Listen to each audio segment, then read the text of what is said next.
Hello again, and welcome to the PM Talk Show. This is Pat Marsh, your host. We're out here on beautiful Miller Lake on a beautiful sunshiny day, and we'd like to thank you for continuing to join our show. We continue to bring you useful and educational information on the things that are available to you in the communities of Tangipahoa and surrounding parishes. Today we have with us our guest, Miss Michelle Evans, who is with the Cope Behavioral Health Center. How are you doing? I'm good. How you doing, Ms. Morris? I'm good. Thank you for having me. I'm told that you're a new business that's locating to Hammond, and you have a big opening that's coming up. So we're going to give the camera to you and let you talk about your business, when it's going to be open, and what motivate you to become involved in COPE, and give us the acronyms, et cetera, et cetera. All right. Hello, everyone. My name is Michelle Evans, and I'm the Executive Facility Director / Mental Health Therapist at COPE Behavioral Health. Our grand opening is actually not enlisted, but we're going to have our actual opening day as of April 24th, 2015. That's this Friday. What COPE is called Concentrating on Psychological Enhancement. And what it involves is the team as a whole working together to help those in the community who have behavior as well as mental health issues that need assistance with support, encouragement, learning how to deal with their behaviors, as well as learning different ways of identifying the triggers that may make them upset or behave in a way that they've been having problems with. It also involves hands-on, more of one-on-one group therapy.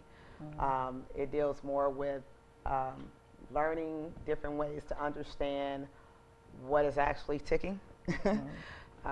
What I mean that in a sense is, although we can't go in the brain and open it up and see, but we also can actually sit down and look and view people on understanding what seems to be the problem. How can we make sure that they work with families or whereas other resources and organizations?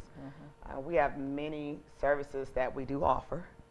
Those start with assessments, which myself and another coworker, Ms. Melissa McCown, will be talking about doing. And we do many intakes. We do services with the community. We help out with medication management. We also help out with other services, including going into the schools. We try to go into the schools.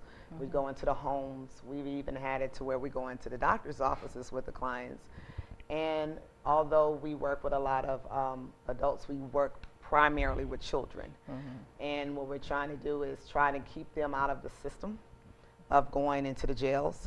So we're kind of like the middle part of the community resources that are available.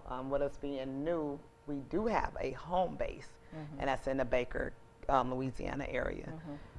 That started out in, I want to say, 2013, and our CEO, Mr. Mario Johnson, saw the opportunity to come out towards this way because of the resources that we actually saw were needed and available for us to get in and intervene. Okay. Do you find, being new to the business, that there is an overabundance of people needing your service? Oh, definitely. Yes, ma'am. What we've noticed as a team, we've gone in and just not based on what Baker and Baton Rouge has to offer. Hammond has a lot of resources of children that need services, as well as our adults that need services. Unfortunately, there is a limited amount because a lot of programs come in, and I don't think they have the interaction that is needed. So that's kind of where COPE steps in. We're stepping in to say that we're here to intervene and help out with the sources that you have lacked. So the need for having a service like COPE Behavioral Health is shown through the juvenile courts, through the drug and alcohol.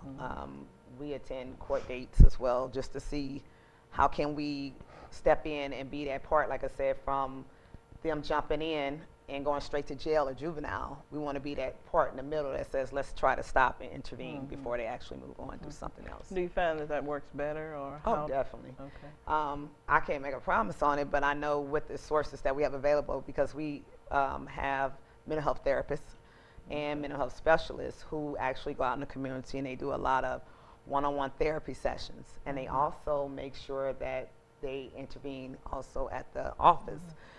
But most of it is mainly outpatient services. So they give a lot of time where they can sit down and discuss things, and we try to intervene with the parents as well. We're not just here to make sure that we do the therapy services, but we want to encourage the parents to be involved as well, because that's mainly the main part of the concerns. We want to have that interaction that says, parents, we're here to help, but we're also encouraging the parents to come in and say, okay, now what do you need me to do now that we had you guys step in? Okay.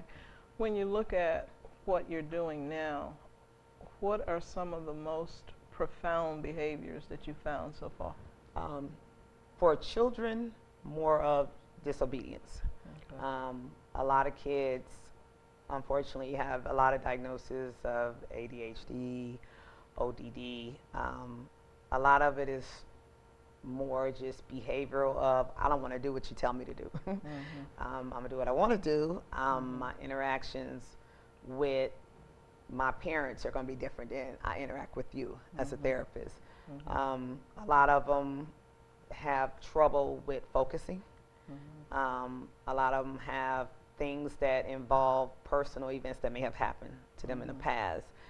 And some of them also have the behavior of just, especially with the teenagers, just being a teenager. And sometimes it can get a little bit overwhelming for the parents. I understand that you're a native of Tangipahoa Parish as well. Yes, ma'am. You want to talk about that a little bit? I'm a graduate of Ponchatoula High School, class of '89, and I'm also, I have a daughter that goes to school there, and I live in the Tangipahoa Parish area, and I've been here for probably close to 10 years now. Okay, you like it? Of course. Going away and then coming back. Oh, I do like it. It's very hometown, and it's very supportive. It has a very supportive surrounding. If you were trying to convince a person why it's important to take your services, what would you tell them? First, I'll find out what their needs are. Get more entwined of, okay, what is it that you've had problems with that you weren't getting support from before? And then I'll look more into seeing what type of services that we can offer them in particular, because we have such a variety of them. And just try to make sure they understand that as we're doing your assessments, as we're doing your intakes, this is what we're willing to work with. What is it that you want to bring to the table for us to help you work with? So it's pretty much trying to find out what they need and us intervene and helping them with that. Okay, so are the people really receptive to that or Oh, yes. appreciative? Yes, ma'am. Definitely. We actually been having some success with it. Okay. With one, it's okay if I mention Miss Connie. Yeah. She actually has worked very close with us now with interacting with her group homes and her girls and the way that everything is set up there. And we kind of have been able to go in and, interact with them and do assessments and therapy sessions. And so far, so good, because we know how this area is it's very close-knit compared to the Baton Rouge areas. But we've actually done very well with it, and that's kind of where our goal is, to continue to succeed and successful. Do you ever get an opportunity to see kids who have gone through your services, and pretty sure some have completed them? What's it like for them to get to that point? Well, to be honest, we keep them for quite some time. Okay. So we don't actually just let them go. We just kind of like wean off. And most of the time, they've actually, especially with medication management, they actually have done very well with going to school, moving on to different programs, succeeding in understanding what their triggers are, what their concerns are, and how they can manage things on a different level. So for the most part, not only being executive facility director, I've also worked in the field, which I kind of still do also.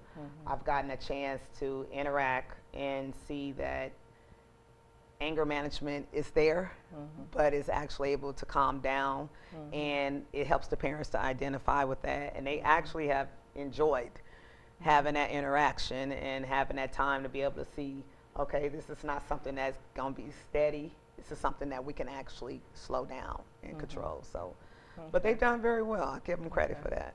Okay, you mentioned medication, med management. Yes, ma'am. Is there such a thing? I'm pretty sure it is, as being over medicated.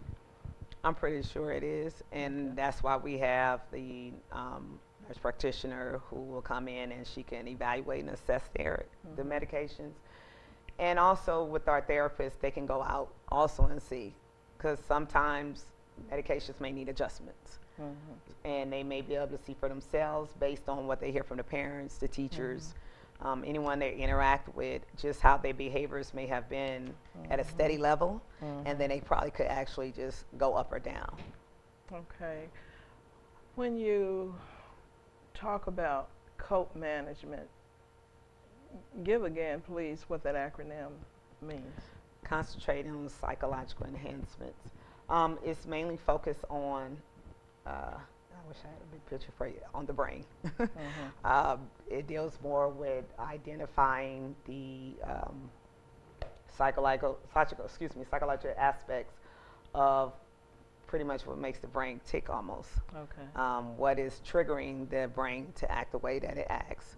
What is making the person behave in a sense that they're not behaving, and what actually can be done to assist them on doing a better job. Okay. Okay, we have one more minute before we Okay. close out. So do you have any closing comments? Yes, we would definitely love to have all of you who need community resources to come out to COPE Behavioral Health, which is located on 208 East Thomas Street in Hammond, Louisiana, to come in and do a referral service. We have an on-site clinician who would love to do assessments with you all and meet you all, and hopefully we can be of assistance as needed in the community. And thank you very much for your time. Okay, well, we want to thank you for coming in. We're going to go for a break and we'll come back for part 2. All right, Thank thank you you. for coming. Thank you, Ms. Morris.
Welcome back to the PM Talk Show. This is Pat Marsh, your host, and we have another guest from COPE Behavioral Health, soon to be located real soon this week. I think they'll have the grand opening in Hammond on Thomas Street.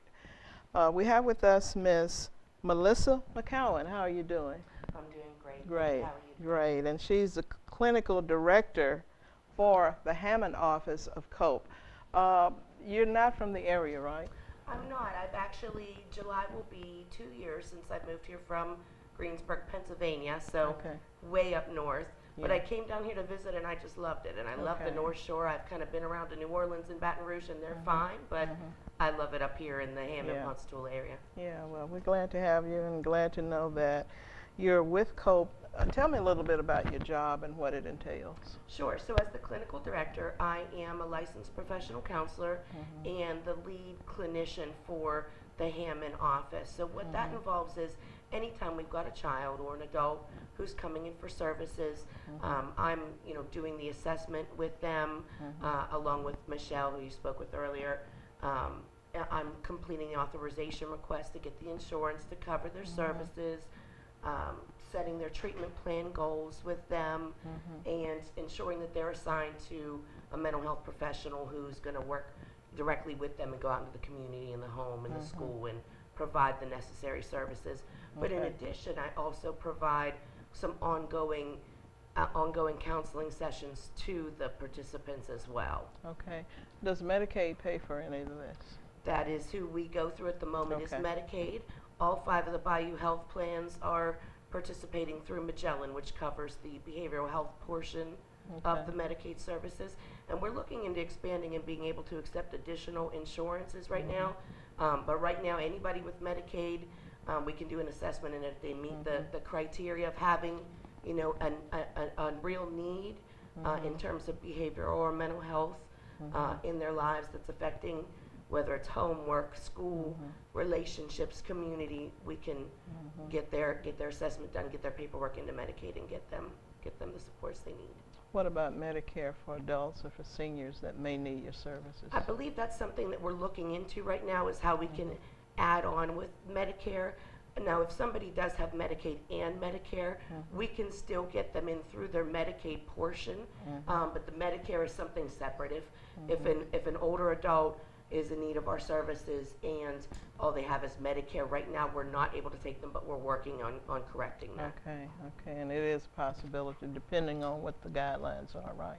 Right, that's correct. So if anybody's got Medicaid, or if they even have another insurance and they want to call in and talk specifically about which insurances we can take and you know what we're looking at down the road as far as additional insurances, we can definitely help. And we do have some adults who want our service, and we set them up with some specific fees that they can pay on a self-pay basis if they don't have the Medicaid. So we do have some adults who elect to come in and they pay for their assessment, and they pay to come see the nurse practitioner for medications and for their therapy sessions.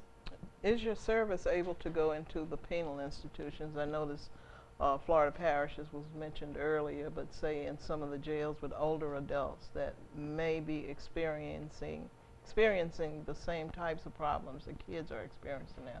So technically, as far as our service goes, with us being a mental health rehabilitation service, and we provide 2 specific types of services, which are community psychiatric support team services and psychosocial rehabilitation services. We can provide those anywhere in the home or community. The problem with somebody being in a penal institution is more related to whether they retain their benefits while they're incarcerated. A lot of times they will lose their benefits, and then they have no means, no disability income or no Medicaid or Medicare to cover their services while they're in the facility. But a lot of times, you know, with the proper referrals, and if somebody, you know, makes us aware, makes a referral for somebody, we, you know, can definitely step in and help folks as they're transitioning and make sure they're getting those benefits up and making sure that they're going to have services as they're coming back into the community. But we are more of a community-based provider. Okay. Now there was another service that you were doing before you began with COPE. What was that? Well, prior to starting with COPE, you know, as the Hammond office is relatively new, this opportunity just only recently presented itself to me. Prior to what I'm doing now, I was performing some independent assessments, which is the authorization piece to what is required in order to have our mental health rehabilitation services. So that was something that I was doing. I was going out and meeting with the adult population and getting their assessments and their authorizations turned into the insurance company to get them set up, and then referring them to providers. Okay, how successful was that? It was extremely successful. The people, it's so gratifying to work with folks who just don't know about the resources out there, and to be able to let them know what's available, and to meet with them, really listen to their needs, understand what it is that they need, and let them know how we can help and support them. It really, you know, you've had folks meeting with you and they're thanking you at the end, and you don't know how much of a lifesaver you are and how much this is going to help me, and that just really, you know, that's a really nice feeling at the end of the day. Okay. As far as being new to the area, what are your plans for getting the word out? I know you're here today to get some coverage on what it is you're doing and letting the people know that you are there. But say if somebody does not have cable TV, what about your newspapers and things like that? Do you? Well, I know that that Ms. Michelle Evans, you spoke with earlier, has been doing some work along with our CEO to kind of reach out to the schools and different organizations and things that are out there. And I'm sure that, you know, looking down the road into other, you know, media outlets, newspapers and things like that, getting word out to even pediatricians' offices and things, where people are going to be you know, to get the word out is something that we're looking at in the near future. Obviously, this is something that you enjoy doing. I love doing this. Good, good. And that means a lot, especially to kids who have various problems, whatever those problems are. Just knowing sometimes I can just talk about it Right. and get some type of resolve that would help me too. Do you run into a lot of that? I definitely do. I definitely do. And I think that the key with kids is to meet them where they are and meet them on their level. Find out, you know, what is life like for you. Don't tell me according to what mom thinks or what the school thinks. Tell me what you see going on. Tell me how you're coping and dealing with what's going on and what problems you're encountering and how I can help you with that. And just kind of meeting them on their level and joining with them, you know, as a person, not oh, you're just a child and you're just going to have to do what authority figures say, but just joining them on that level of, you know, speak to me one-on-one, Right. person to person, tell me what's going on with you. And it does make a difference. It really does. Okay. Do you have any other things that you want to share with us about the program and looking forward to getting into it and really helping people in this area? Well, I'm just super excited that we're here and that we've got our opening date of, you know, this Friday the 24th as our official start date. I know we are going to plan to have a grand opening at some point in May that we'll try and get word out about, just to invite the community in to come and meet with all of us, talk with all of us, and hear more about us. But I'm just really excited that we're getting up and running, and we're going to have the ability to impact countless lives across the North Shore. Okay, so if anybody wanted to just come by and take a peek, a look at what you will be doing, are they able to do that? We're there. Come on by. Okay, all righty. Well, do you have any closing comments? We look forward to helping. Anything that you need, give us a call. Stop on by at 208 East Thomas Street in Hammond. We're kind of right downtown. There's parking right on the street. Come on in. So one of us will be there to meet with you, talk with you about your needs, and let you know how we can help you, how we can best assist you. Please feel free to come on in. Okay, well, we want to thank you, Ms. McGowan, for joining us today, and we will be bringing you back after you get open and you're fully operational to give another peek view of what it is you're doing, because definitely there is a need in the area. There surely your is. Thank you so services. much for your time. Thank you for coming. This is Pat Marcia, host, thanking you for continuing to join the PM Talk Show, and we want to continue to let you know that knowledge is powerful, knowledge does matter. Have a great week. Stop by and visit COPE and see whether or not you use the services, or if you know somebody that may need the services, give them a call. Pat Marcia, host for the PM Talk Show, saying thank you for joining us again. God bless.